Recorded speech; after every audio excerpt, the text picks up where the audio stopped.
I do think that senior leaders today need to be tech savvy. You need to be digital savvy to be successful at the senior level today.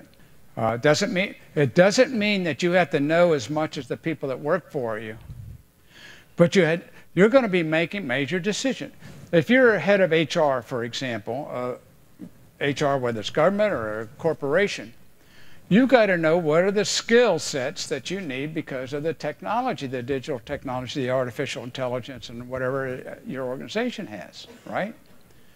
But you also need to understand it because you're using predictive analytics and algorithms and so forth to help you decide who to hire.